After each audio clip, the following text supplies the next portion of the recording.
오늘 주제는 영적 성숙은 신앙인의 과제입니다. 많은 사람들은 영혼의 평안을 추구하기보다는 바쁜 일상을 계획하고 또 부의 축적과 대인관계의 증진을 위해 효율성을 추구하는 것이 일반적인 상황이에요. 이것은 성경이 우리에게 가르치는 사실과는 또 대치되는 모습으로 세속적인 체험들로 익숙해지는 또 현실이기도 합니다. 한마디로 종교인의 삶이에요.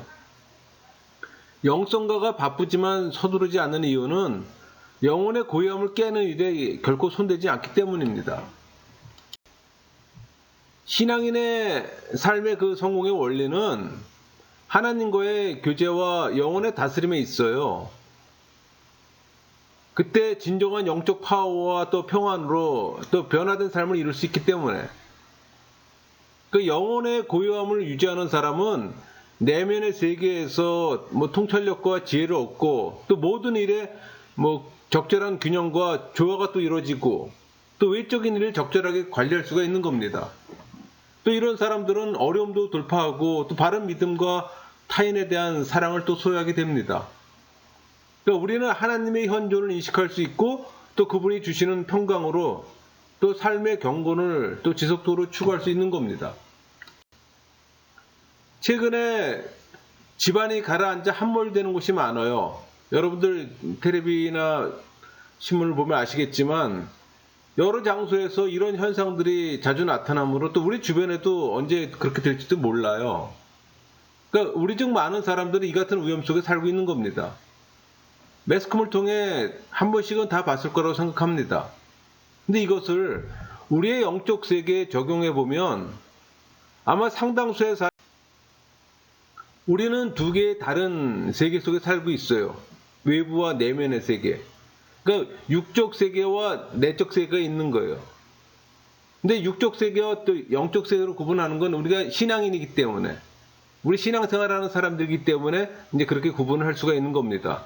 육적 세계, 즉 외부 세계는 다루기가 쉬워요.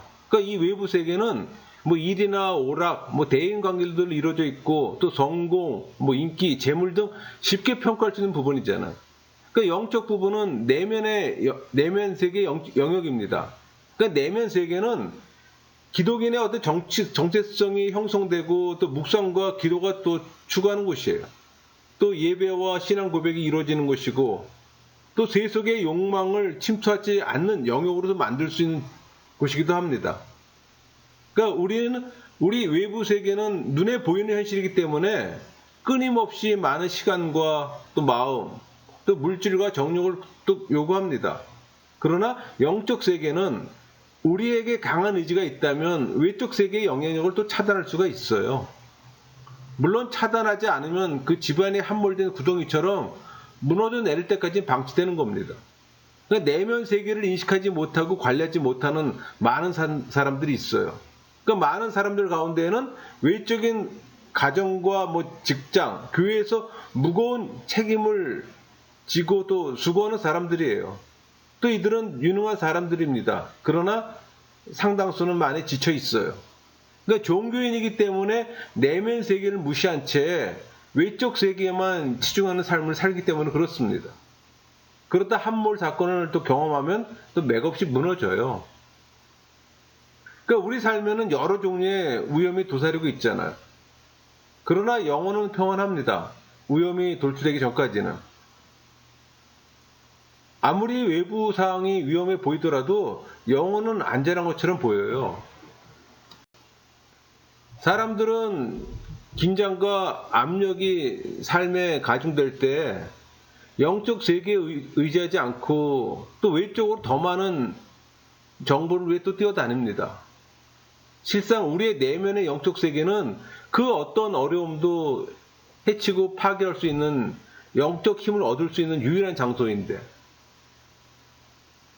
평상시 영적 세계에 단련이 없으면 사람들은 쉽게 신경쇠약, 정신파탄, 자아붕괴, 삶의 포기 등 침몰 위기에 도래하게 됩니다.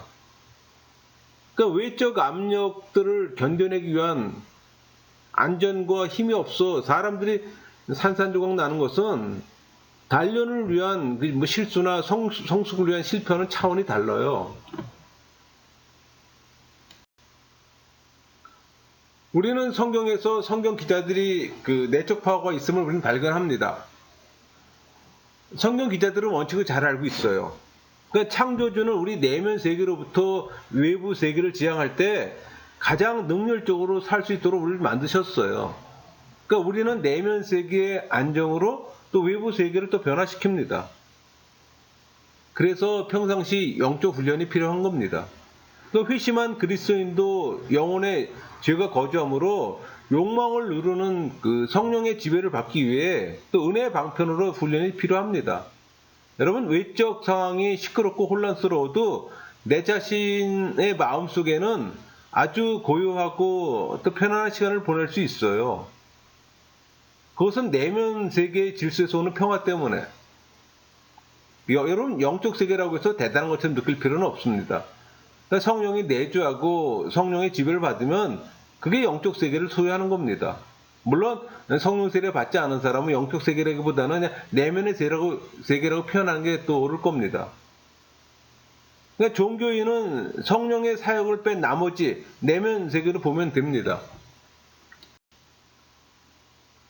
여러분, 경제가 발전해 개인 소득이 높아질수록 많은 사람들은 스트레스로 고통을 받습니다. 뭐 선진국일수록 스트레스 리스크는 없잖아요. 그 스트레스는 또 병, 뭐 우발적 사고, 자살 등의 또 직간접적인 그 원인이라고 또 보도도 합니다. 근데 이 스트레스 지수가 높은 사람들의 공통점은 쫓기는 사람의 불에 속한다는 겁니다. 이런 사람들은 늘 어떤 목표와 목적을 향해 쫓기고 있는 거예요. 그러니까 이런 삶이 영혼과 육체에 어떤 피해를 주고 있는지 모르고 지내는 경우가 대부분입니다. 그러니까 쫓기는 삶에 대해 말할 때 뭐 단지 경쟁적인 관계나 직업적인 것만은 아니에요. 그러니까 일 중독의 증상보다 훨씬 그 깊이 침투해가는 그 과거의 상처들과 또 심각한 뭐 상실감, 또 결핍의식에서도 기인할 수는 있습니다. 그러니까 사람들이 스스로의 내면을 들여다본다면 뭐 지도자가 되기 위해서 또 어쩌면은 섬기기 위해서 쫓길 수도 있습니다. 그러면 쫓기는 사람들의 치료감은 없을까? 생각해 볼 수 있잖아요. 있죠. 문제는 쫓기는 사람 자신이 그 사실을 인지해야 한다는 겁니다. 원인 파악이 중요하잖아요. 원인이 파악되면 결과는 쉽게 도출해낼 수가 있어요. 그러니까 정신적 장애의 상황을 보면 많은 교회 지도자들은 자신들에 대한 그 세상 평가를 의식하려는 끊임없는 유혹을 받습니다. 그 유혹을 받아들이면 환상이 또 그들의 인격을 서서히 또 오염시키기 시작하고 자신이 그런 존재가 아니라는 사실을 망각한 채 왜곡된 자기인식을 키워나가기 시작하는 겁니다. 그들은 너무 바빠서 영성을 위해 광야에서 보낼 시간이 없어요. 교회 조직이 또 그를 필요로 하고 또 그를 맹종하는 종교인들의 찬사는 그를 또 착각 속에서 빠져나오지 못하게 하고 그러다 보면 그의 정욕은 더 커져갑니다. 그러니까 이렇게 쫓기는 사람은 자기를 추종자의 그 주인으로 간주하고 또 그렇게 되면 그런 것들을 잃는다는 사실에 그는 또 심각한 위기가 또 맞이하게 됩니다. 그러니까 쫓기는 삶에서 탈피하는 거예요. 사실 방법은 간단해요. 모든 욕심을 버리면 되는 겁니다. 그럼 자유로워질 수 있어요. 근데 많은 사람들은 그 욕심을 버리지 못하잖아요. 내 손에 쥐어진 그것을 버리기가 너무 아까워서 못 버리잖아요. 그런 예는 성경에서도 쉽게 찾아볼 수 있습니다. 여러분, 우리 사무엘서에서 그 사울왕이 그런 케이스예요. 사울왕은 자신의 영역을 지키기 위해 전력 투구했으나 실패한 사람이잖아요. 그는 무엇인가를 일단 소유하면 그것을 꼭 쥐고 놓지 않았어요. 근데 이런 사울왕과는 다르게 대조적인 삶을 살았던 사람이 있습니다. 그러니까 청지기의 삶을 살았던 그 대표적인 인물이 세례 요한입니다. 세례 요한은 한때 군중은 요한을 또 추종했고 또 그의 카리스마는 또 군중들을 사로잡았어요. 군중들이 그를 떠나 또 예수님의 길을 향해 갈 때 세례 요한은 무엇인가를 아마 잃고 있었다는 생각을 했었을 겁니다. 그것은 아마도 예언자로서의 인기였을 거예요. 왜? 세례 요한이 복음을 선포했을 때는 상당수의 많은 사람들이 그를 추종했고 또 그의 인기는 널리 알려졌잖아요. 그러나 요한은 사울 왕과는 달랐어요. 그는 아무것도 소유하려 하지 않았고 대중의 인기 없이도 마찬가지예요. 이런 요한의 시각은 오늘날 우리에게 적용해 보면 우리에게는 뭐 재산이나 직위, 뭐 건강, 명예 그런 걸 잃을 수 있습니다. 우리 주변에 일자리를 잃는 사람들이 많이 있어요. 그들은 단순히 일자리만 있는 것이 아니고 또 정신적 장애가 또 일어납니다. 이런 현상은 그들이 하나님이 없는 내면 세계가 문제가 되는 겁니다. 그러니까 무슨 말인고 하니 믿음의 기반 위에 그들의 삶을 쌓은 것이 아니라 일이라는 기반 위에 쌓아왔음을 드러내 주는 거예요. 그러니까 세례 요한에게는 그의 내면 세계 안에 하나님의 소명이라는 의심할 수 없는 실체가 있었잖아요. 그 내면의 목소리는 다른 어떤 외적 소리보다 또 컸고 잘 훈련된 조용한 내면으로부터 나온 겁니다. 세례 요한의 그 영적 세계는 광야에서 훈련되었어요. 어려움 가운데 처한 사람이 성령의 음성을 듣고자 한다면 광야는 가장 좋은 장소가 됩니다. 그래서 초대 교부들이 그 사막으로 나가 영성을 키웠던 거예요. 그래서 사막의 영성이라고 하잖아요. 그러니까 광야는 고독과 고난, 때로는 고통을 의미합니다. 이 광야는 사람에게 자유롭게 사색하고 준비할 수 있는 장소를 또 제공도 해요. 또 사람들은 그곳에서 재충전되고 또 하나님께 의지하는 법을 배우게 됩니다. 그러니까 광야에서 형성된 그 어떤 영적 세계는 영적 판단력과 영적 지혜에 또 독립적 기반을 제공하는 것도 사실이에요. 여러분은 일상의 삶에서 광야 훈련을 경험해 본 적이 있나요? 아니면 광야로 가려는 시도는 해보셨나요? 이 세상은 시간을 관리 못하는 사람들이 많아요. 그러니까 다양한 능력과 높은 IQ, 또 설득력 있는 그 화술을 지니고 있으면서도 시간을 관리할 능력이 없기 때문에 그 모든 것을 또 탕진한테 끝나버린 사람도 많습니다. 그러니까 세상 직업에서 자기의 본분을 제대로 이행하지 못하는 사람처럼 뭐 가정이나 교회 또 직업에서 부름받은 사람들의 경우에도 그런 결과를 맞을 수는 있습니다. 여러분 자기 훈련 없이는 누구도 탁월한 인물이 될 수가 없어요. 그러한 인물이 되었다 해도 자기 훈련 없이는 그 상태를 계속 유지할 수가 없습니다. 사실 우리 중 그 누구도 그 인생의 마지막에 이르러 뒤를 돌아보며 그 뭐 할 수 있었음에도 불구하고 하지 못했던 것들에 대한 후회를 하고 싶은 사람은 없을 겁니다. 후회는 우리가 싫어하는 단어잖아요. 무질서한 생활의 습관을 깨뜨리지 않는 한 우리의 내면 세계는 철저히 무질서의 마당이 되고 말 겁니다. 그러니까 우리는 시간을 다스리는 이 문제를 해결해야 합니다. 그러니까 하나님께서 우리에게 주신 시간을 다스리는 법을 배워야 한다는 겁니다. 여러분은 하나님이 주신 이 시간을 세상 정욕을 충족시키는 데 사용하시겠습니까? 아니면 하나님과의 친밀함에 사용하시겠습니까? 선택은 여러분의 몫이에요. 개인적인 시간 사용을 위해서도 계획을 세워야 합니다. 사람들은 돈에 대해 예산을 세우는 건 익숙해요. 하고자 하는 모든 일을 할 만한 돈이 충분하지 않으면 우선순위를 두고 돈을 어떻게 써야 할지 고민하잖아요. 이처럼 한정되어 있는 시간에도 같은 원칙이 적용돼야 합니다. 젊은 시절 저는 시간 계획을 제대로 하지 않은 까닭에 그저 친구들에 의해 끌려다녔어요. 스스로 세워둔 시간 예산이 없는 상태에서 친구들의 부탁을 거절하는 이유는 없었습니다. 더욱이 모든 친구를 기쁘게 해주고 싶은 젊은 청년이었어요.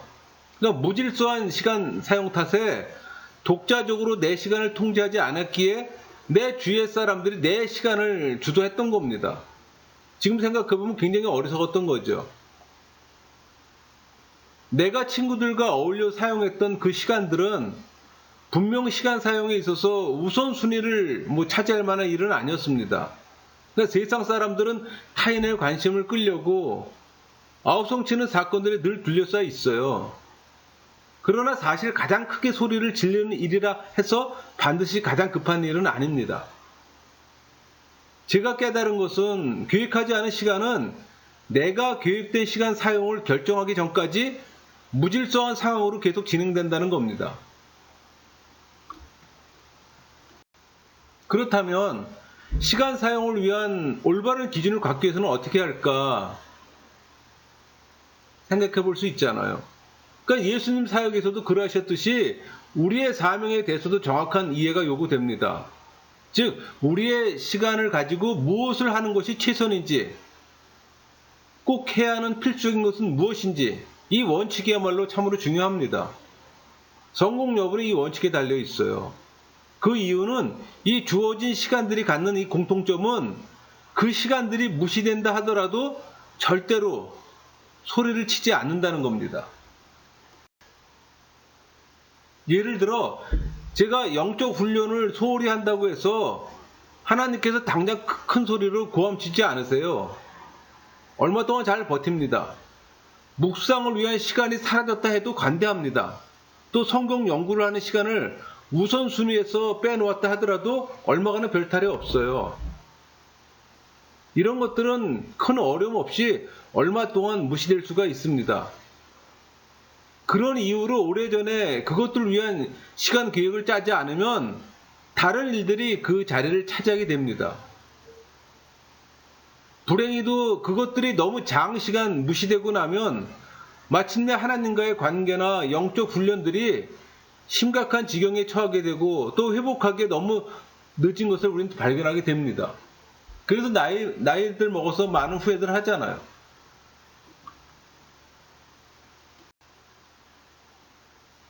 저는 웬만하면 아침 시간을 요구하는 사람들이 있으면 요청을 미룹니다. 그 사람의 요청을 한두 시간 뒤로 연기하자고 말해요. 왜? 그 시간에 나는 매일 하나님과 만날 약속이 되어 있기 때문에. 제 영적 세계에서 타협해서 안 될 요소들은 영적 훈련이나 지적 훈련, 안식일의 휴식, 그리고 가족과 특별한 시간들입니다. 그러니까 우리에게는 이러한 시간이야말로 타협해서는 안 될 시간들인 거예요. 이것들은 내 영적 삶의 전부이기 때문에. 악한 세상 속에서 영적 무장이 안 된 사람들은 쉽게 영혼과 인간 관계를 파괴시키는 어떤 이념과 시스템의 희생자가 됩니다. 그들은 지적 영적 능력이 없기 때문에 그들은 다른 사람들의 생각과 의견에 의존하게 되는 겁니다. 생각 없는 행동은 인격적인 무질서를 또 야기해요. 그러니까 정체성 없는 그리스도인들은 쉽게 세속 문화에 흡수해버립니다. 그의 영혼은 훈련되지 않았기에 세상의 도전을 이길 능력이 없게 되는 거예요. 많은 이들 가운데는 실패할 수 없을 정도로 이름 났던 사람도 있습니다. 또 젊은 나이로 능력을 보였던 설교자일 수도 있고 또 세속에서는 놀라운 실적을 올린 사업가일 수도 있어요. 근데 그런 사람들이 무너져요. 왜? 사고력의 발전이 계속 단련돼야 하고 또 새로운 것으로 채워지고 강화되어야 된다는 사실을 깨닫지 못한 사람들입니다. 단순히 지적인 정보를 이야기하는 건 아닙니다. 여러분, 주어진 재능은 사람들을 어느 정도까지 유지해 주지만 경주가 끝나기 훨씬 전에 주저앉고 말아요. 재능 있는 젊은 사람들을 잘 관찰하면 잘못될 가능성을 발견할 수가 있어요. 본인은 의식하지 못하지만 삶의 연륜이 발견할 수가 있는 겁니다. 그 발견은 인생의 경주는 재능이 아니라 인내와 자기 훈련으로 경주해야 한다는 것을 또 암시하기도 합니다. 잘 훈련되고 바르게 형성된 영혼이 최선의 생각을 해낼 수가 있는 겁니다. 이러한 최선의 사고는 창조하시고 섭리하시는 하나님을 경외하는 가운데 이루어지게 되는 거예요. 여러분, 우리의 영혼은 지성, 오성, 이성 이 체계로 구성되어 있잖아요. 사고하고 분석하고 혁신하게끔 훈련되어져 있습니다. 그 영성가들은 방심하지 않고 활동하며 또 매일 새로운 하나님의 지식과 정기적으로 또 새로운 지식과 결론들을 창출해내요. 그들은 매일같이 영혼을 단련시키는 일에 자신을 투자합니다. 하나님과의 친밀함에 많은 비중을 둬요. 또 헌신된 삶, 봉사활동, 합리적인 지적 생활이 잘 개발되지 않으면 생명력 있는 영성 있는 신앙인이 되기 어려워요. 이런 요소를 복음주의자들이 쉽게 무시해버리는 경향이 있습니다. 왜? 복음만 전하면 되기 때문에. 결과는 종교인들만 양산하지 신앙인은 못 만들어요. 이 시대의 교회 문제는 신앙인이 없다는 겁니다. 다수의 종교인들이 모두 신앙인이라고 착각해요. 실상은 신앙인은 소수인데. 성경을 연구하면 역사적, 교리적으로 천국길이 좁다는 사실을 알게 됩니다. 예를 들어볼까요? 출애굽한 이스라엘 백성이 200만 명이라 보통 얘기합니다. 북이스라엘이 멸망하고 나라가 없어지고 남유다가 멸망으로 바벨론 포로로 가잖아요. 바벨론 포로 70년 후에 1차, 2차, 3차 귀환합니다. 여러분 그 귀환수가 10만이 안 돼요. 보통 남은 자라고 렘넌트라고 칭함받는 자들이죠. 신약에 와서 예수님과 제자들을 통해 또 사도 바울을 통해 복음을 전해 종교인은 많았지만 신앙인은 적었어요. 여러분 교회 안에 들어와 물세례 받으면 구원 받나요? 아니잖아요. 성경의 무지는 내면 세계를 무질서하게 만들고 맹신과 불신앙을 초래합니다. 많은 종교인들 삶 가운데 근본적인 무지와 내면적 무질서가 있는 것도 사실이에요. 죄의 인식과 예수님의 믿음과 삼위 하나님과 복음의 바른 지식을 사유하지 않는 사람들이 되지 않으면 모든 게 허당이에요. 여러분 그리스도의 믿음을 가졌다는 것은 거듭난 지성으로 소유할 수 있는 폭넓은 이 지적 능력이 주어졌음을 말해주는 겁니다. 그리스도인의 지성이 둔화될 때 그는 이단과 책략과 선전의 희생자가 될 수가 있어요. 어느 집에 가면은 한 번도 읽지 않은 책이 있습니다. 그 책은 서재를 장식해주거나 어딘가에 이용됐을지도 모르지만 분명히 읽혀진 적이 없는 책이에요. 그러니까 지적으로 성장하지 않고 있는 종교인들은 마치 읽히지 않은 책과 같이 작은 가치가 있을지는 몰라도 명철한 정신과 지적 능력이 잘 개발된 사람을 필요로 하는 사명에는 거의 가치가 없을 겁니다. 우리가 성경을 발견했을 때처럼 많은 사람들은 외적으로는 닳고 찢어진 삶의 표지들을 지니고 있어요. 그러나 그들 내면의 많은 부분들은 마치 펼쳐지지 않은 책처럼 그대로 있는 겁니다. 그들은 하나님께서 우리로 하여금 깨닫고 즐기고 사용하도록 부여된 그 모든 것들을 이용하지 못한다는 거예요. 안타깝죠. 여러분 우리 그 영혼의 지적 개발에는 목적이 있어요. 이것은 우리 지성의 개발을 위한 계획이기도 합니다. 그러니까 우리 지성이 신앙인의 정체성을 갖고 사고하도록 훈련되어야 한다는 겁니다. 그러니까 세상적 가치관을 성경적 가치관을 바꿔야 하는 거예요. 근데 그것은 훈련이 필요합니다. 쉽게 이루어지는 게 아니에요. 오랜 시간이 걸립니다. 문제는 오랫동안 교회 안에서 생활해도 그의 사회적 행동은 초신자와 다를 바 없다는 겁니다. 이것은 아주 위험해요. 성경적 사고로 훈련되는 것은 죽은 종교, 덤덤한 신앙, 효과 없는 그 전도를 말하는 게 아니에요. 그러니까 우리의 지성으로 성경에서 주는 메시지를 고찰하고 이해할 수 있도록 훈련되어야 합니다. 신앙인의 사고로 이런 메시지를 찾기 위해 창조된 세계를 또 관찰해야 하는 거고, 또 우리 영혼이 주변을 섬기기 위한 정보와 아이디어, 통찰력을 추가하도록 훈련되어져야 합니다.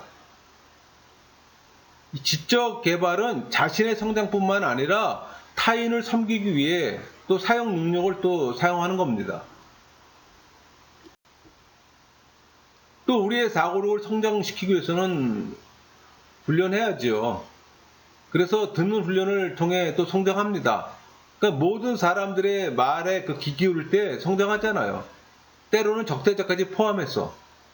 여러분 비판을 받을 때 나를 방어하기 뭐 급급했다면 잘못들로부터 배울 수 있는 많은 기회를 잃게 됩니다. 인정할 건 인정하세요. 그게 배우는 겁니다. 내가 외적으로 관계를 통해 성장하는 데 기초가 된 사건들은 대부분이 나를 몹시 질책하거나 비판을 받은 고통스러운 그 순간들에 이루어진 것을 여러분 발견하게 됩니다. 우리는 영적 독서를 통해 또 성장하잖아요. 그러니까 매스미디어 시대에 독서의 훈련이 점점 더 어려워지고 이것은 또 우리 이 시대의 가장 또 큰 손실 중에 하나예요. 책들을 많이 안 보잖아요. 우리 디모데후서 4장 13절 볼까요? 내가 올 때 내가 들어와 가보의 집에 둔 겉옷을 가지고 오고 또 책은 특별히 가죽 종이에 쓰는 것을 가져오라. 사도 바울은 디모데에게 양피지 책들을 가져오기를 부탁했습니다. 이것은 그가 상황에 상관없이 성장하기를 열망했다는 걸 또 보여주기도 해요. 우리는 영적 도서를 읽는데 이것은 우리에게 많은 또 귀중한 통찰력을 주기도 합니다. 여러분 독서는 간접 경험을 제공하잖아요. 중요한 것은 책을 잘 선택해야 합니다. 좋은 책을 선택해야 한다는 얘기예요. 또 시간을 낭비하지 않으려면 또 잘못된 지식 습득은 안 보는 건 못하잖아요.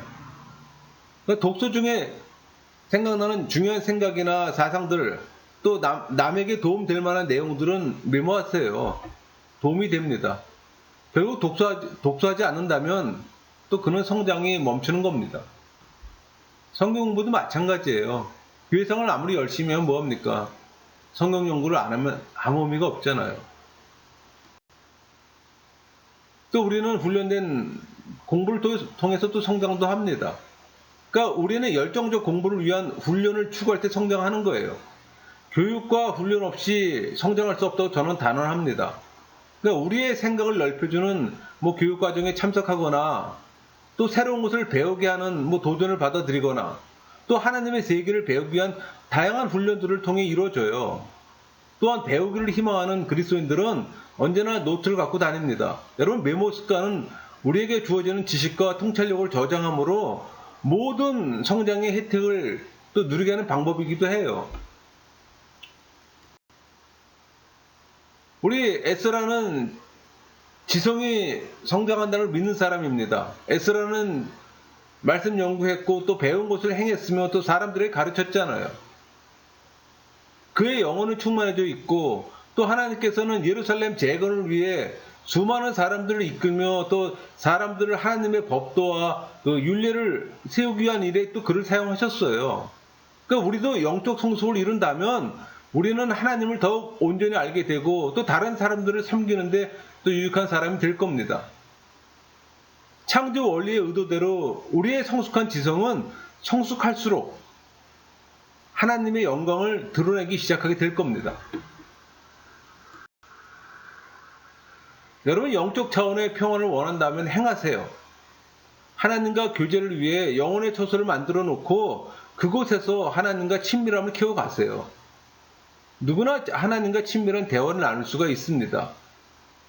영적 처소가 준비되고 또 성령이 그곳에 거하실 때 또 성령의 9가지 열매의 성품들이 주어지는 겁니다.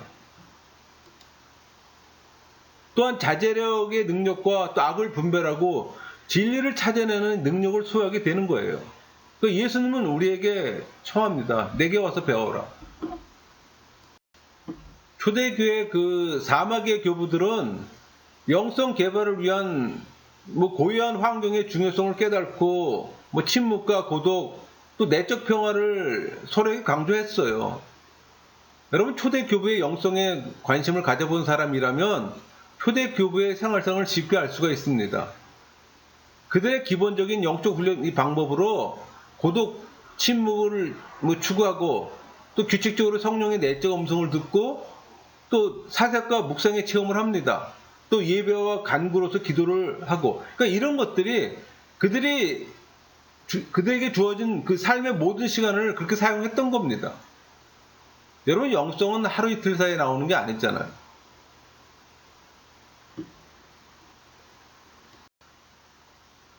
하나님과 친밀함을 원하는 사람들에게 여러 가지 장애가 생겨요. 대개는 내 안의 죄의 경향성 때문입니다. 이런 장애를 방치한다면 또 성령의 내적 음성을 들을 수가 없어요. 그러니까 하나님과 동행하는 사람은 성령께서 내적 음성을 들려주기 위해 큰 소리로 말씀하지 않는다는 사실을 잘 알고 있어요. 하나님은 침묵을 통해서만 만날 수가 있습니다. 그래서 침묵 기도는 절대적이에요. 묵상과 정감적 기도는 필수입니다. 그러니까 내면의 영적 세계를 바라는 사람은 자신에게 적합한 장소와 또 시간을 찾아야 합니다. 그러니까 여러분이 성경을 열심히 연구하고 또 묵상 기도하고 정감적 기도 또 관사까지 했다면 그것이 동시에 이루어질 수 있다는 것도 경험하게 될 겁니다. 자기가 경험한 범주에서 어우러지는 거예요. 여러분 묵상만을 하는 사람도 있습니다. 묵상에서도 뭐 추리적 묵상, 기납적 묵상이 있잖아요. 또 정감적 기도로 훈련한 사람은 묵상과 내적 음성 듣기와 또 어울려지는 거예요. 또 관상기도까지 한 사람은 모두가 다 어울려지는 겁니다. 그러니까 모든 침묵 기도의 시작은 스텝 바이 스텝이에요. 그러나 다 경험하게 되면 또 하나로 통합이 됩니다. 중요한 것은 성경 연구가 베이스라는 사실을 꼭 기억하세요. 자기가 알고 있는 성경 지식 범주 내에서 침묵 기도가 병행된다는 그 사실도 기억하세요.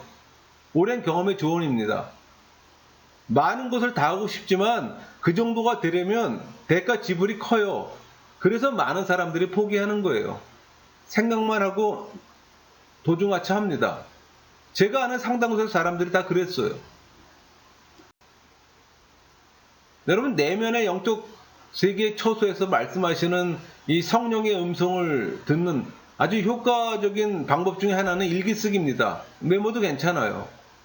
일기를 통해 그분은 나의 두려움에 대해 또 말씀해 주시고 또 쉽게 떠오르는 의심들의 정체를 또 밝혀주세요. 그러니까 우리를 깨우쳐 주신다는 겁니다. 여러분 자랑하지 마세요. 예언이라고 과장하지 마세요.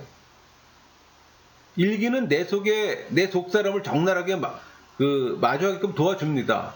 저도 일기를 시작한 지 한 15년이 지났지만 지금도 그 옛날 노트를 보면 나의 마음에 기도도 열려요. 그러니까 내주하시는 성령이 말씀하시려고 하면 저는 언제든지 들을 준비가 되어 있습니다.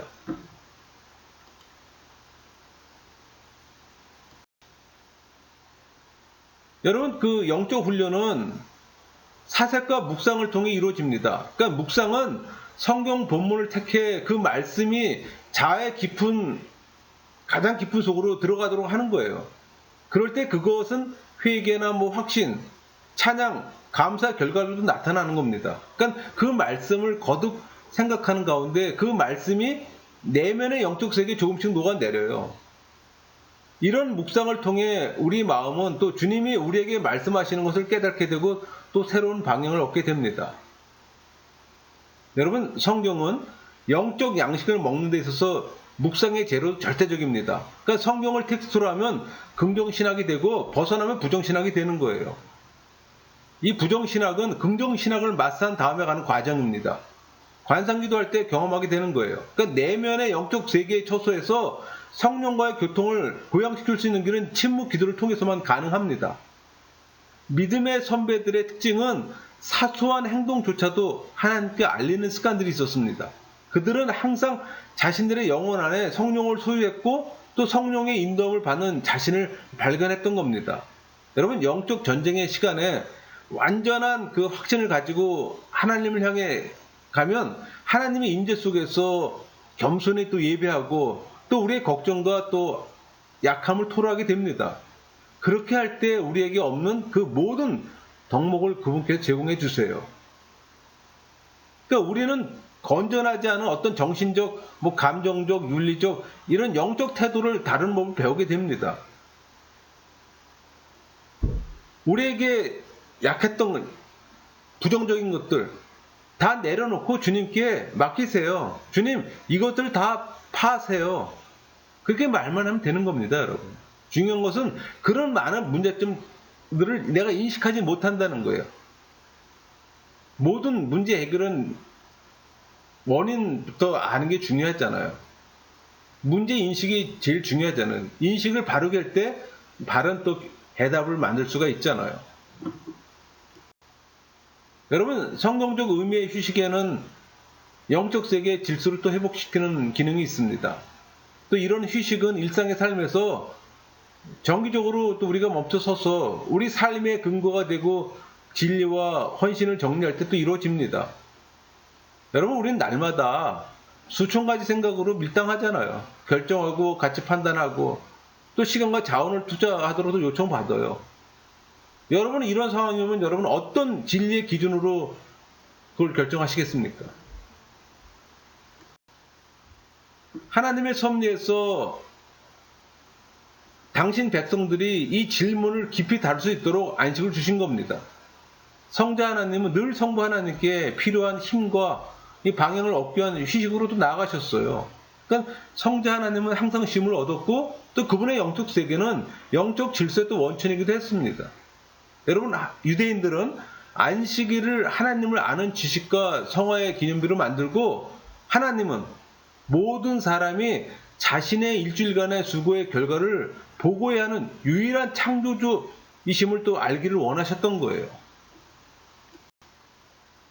또 안식은 하나님께 드리는 예배와 또 우리의 충전을 위한 것으로 하나님 안에서 갖는 어떤 영적 안식을 통해 내적인 영적 세계의 또 질서가 이루어지고 또 지혜와 판단력으로 또 외부 세계에서 일할 수 있는 겁니다.